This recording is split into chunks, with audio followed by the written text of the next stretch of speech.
आणि या क्षणाची सर्वात मोठी बातमी ती म्हणजे महाराष्ट्राच्या नवनिर्मितीसाठी मी पुन्हा येईन अशा आशयाचा उपमुख्यमंत्री देवेंद्र फडणवीसांचा व्हिडिओ भाजपकडून शेअर करण्यात आलेला आहे आणि त्यामुळे सध्या उपमुख्यमंत्री पदावर विराजमान असणारे देवेंद्र फडणवीस लवकरच राज्याच्या मुख्यमंत्री पदावर विराजमान होणार का या चर्चांना राजकीय वर्तुळात उधाण आलेलं आहे आणि त्यामुळे महाराष्ट्र भाजपच्या या व्हिडिओमुळे राजकीय वर्तुळामध्ये दावे प्रतिदावे सुरू झालेले आहेत आणि भाजपचे मुख्य प्रवक्ते केशव उपाध्ये यावेळेला आपल्या सोबत जोडले गेले त्यांच्याकडूनच अन्वयार्थ घेऊयात या ट्विटचा नेमका केशवजी ज्या प्रकारचं ट्विट यावेळेला करण्यात आलेलं आहे मी पुन्हा येईन असं देवेंद्र फडणवीसांचा व्हिडिओ ट्विट करण्यात आलेला आहे काय अर्थ काढायचा आणि याच्यामध्ये एक भूमिका पहिल्यांदा स्पष्ट केली पाहिजे की भारतीय जनता पार्टीच्या ट्विटर असेल किंवा अन्य जी सोशल मीडियाची माध्यम आहेत या माध्यमावरून माननीय देवेंद्रचे विचार यापूर्वी सुद्धा अनेक वेळा पोस्ट केले गेले यातून कार्यकर्त्यांना प्रेरणा मिळत असते आज त्यामुळे हे काही पहिल्यांदाच केलंय पहिल्यांदाच कविता टाकली आहे का असं नाही तर यापूर्वी ही कविता जी महाजनादेश यात्रेतली होती ती पोस्ट केली गेली होती आणि त्याच्यामुळे आज त्याच्यावरून वेगळा अर्थ काढायची मला असं वाटतं काही गरज नाही आज काही राजकारण त्यातनं वेगळं शिस्त आहे काही त्याचे वेगळे अर्थ आहेत असं काढायची आज काही आवश्यकता नाही बरं केशवजी आपण स्पष्टीकरण एका बाजूला देताय मात्र एक मनामध्ये प्रश्न निर्माण होतो की ज्या प्रकारचं ट्रिपल इंजिन सरकार यावेळेला सुरू आहे त्यामध्ये अनेक वेळेला काही गोष्टींवरून वादही पाहायला मिळतात काही ठिकाणी मतभेदही पाहायला मिळतात मात्र हा राजकारणाचा भाग असला तरी देखील अशा प्रकारचं ट्विट आत्ताच का करण्यात आलं नाही पुन्हा तुम्हाला सांगितलं ही पहिली वेळ नाहीये मी तुम्हाला तेच सांगायचा प्रयत्न करतोय की ही पहिली वेळ नाही की ज्याच्यामध्ये केशवजी मी थोडं आपल्याला थांबवतो माफ करा मात्र यावेळेला ट्विट जे आहे ते काढून टाकण्यात आलेलं आहे महाराष्ट्र भाजपकडून ते ट्विट डिलीट करण्यात आल्याची या क्षणाची सर्वात मोठी अपडेट एबीपी माझावर केशवजी ट्विट डिलीट करण्यात आलेलं आहे केशवजी एक्झॅक्टली कारण त्याच्यावरनं ज्या घटनेचं एक साधारणतः कार्यकर्त्यांना प्रेरणा मिळावी अशा हेतूने जे ट्विट केलं होतं ते ट्विट वरनं अशा प्रकारचं राजकारण सगळं सुरू असल्यामुळे तो त्या पद्धतीचा निर्णय घेतला गेला असेल पण या ट्विटचा वेगळा राजकारण अर्थ काढण्याची अजिबात काही आवश्यकता नाही एवढंच हे माझ्या ट्विटमध्ये मी म्हटलेलं आहे निश्चितच आहे मात्र ते डिलीट करण्याची आज वेळ का आली लगेचच ते ट्विटही केलं जातं आणि काढलंही जातं केशव मी तुम्हाला तेच सांगतोय की या ट्विटचा ज्या पद्धतीचा अर्थ काढला जाऊन एक अकारण राजकारण आता करण्याचा प्रयत्न केला जातोय ते राजकारण होऊ नये यासाठी डिलीट केलं गेलं ते निश्चितच मात्र केशवजी राजकारण कोण करणार राजकारण विरोधकांकडे राजकारण होतंय राजकारण बाकीच्या लोकांकडे होतंय मी तुम्हाला तेच सांगतोय की देवेंद्रजींचा व्हिडिओ त्यांचे विचार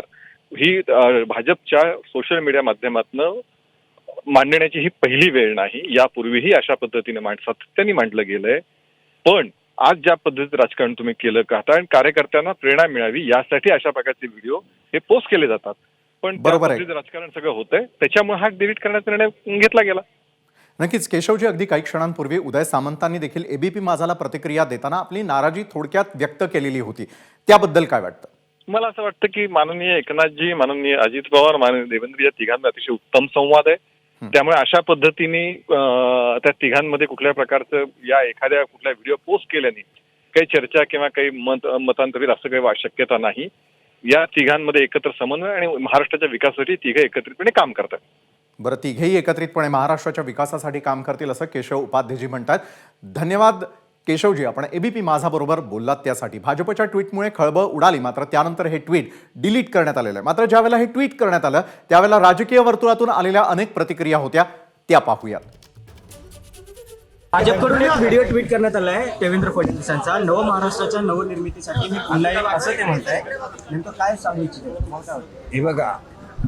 एक गोष्ट अशी आहे की सध्या सुद्धा ते सत्तेवर आहेत आणि सत्तेमधले इक्वल भागीदार आहेत आता आपलं लवकरच इलेक्शन सुद्धा होणार आहे आणि या इलेक्शनमध्ये सुद्धा आपण नव्या ताकदीने येऊन महाराष्ट्राची सेवा करू हा त्याचा अर्थ आहे चंद्रशेखर बावनकुळेची असतील किंवा एकूण टीम भाजपा असेल महाराष्ट्राची या सगळ्यांची एक मजबुरी आहे की फडणवीस साहेबांनी कितीही त्यांना ओढत अगदी नुकसानीच्या गर्तेत जरी न्यायचं ठरवलं तरी ते प्रत्युत्तर देऊ शकत नाही आहेत आणि त्यामुळे फडणवीस साहेबांच्या होला हो मिसळवणे हा सध्या तरी त्यांच्या मजबुरीचा एक भाग आहे बाकी ते पुन्हा कधीही येणार नाहीत हे मी खात्रीने आणि अगदी आपण 0 आवर म्हणताय मी ग्राउंड रियालिटी आणि अत्यंत फील्डमधली कार्यकर्ती आहे सो फील्डमधला अनुभव आणि प्रतिसादावरून सांगते की फडणवीस कधीही मुख्यमंत्री होऊ शकत नाही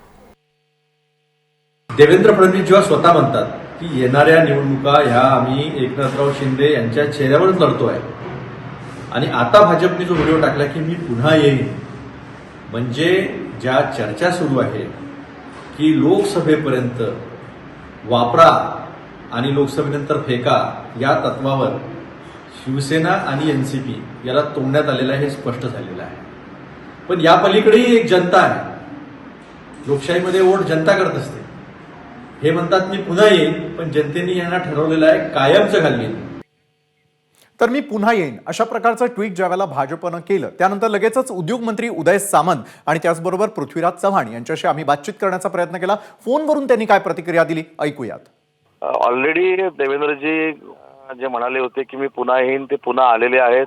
येताना एकनाथजी शिंदे साहेबांना देखील आम्हाला 40 लोकांना देखील बरोबर घेऊन आलेले आहेत आणि एवढंच नाही तर काही कालावधीनंतर अजितदादांना देखील बरोबर घेऊन आलेले आहेत. आणि ट्विटर हँडलवरनं जी काही पोस्ट आज व्हायरल झालेली आहे त्याच्याबद्दल भाजपाचेच जबाबदार पदाधिकारी जे आहेत ते चांगल्या पद्धतीनं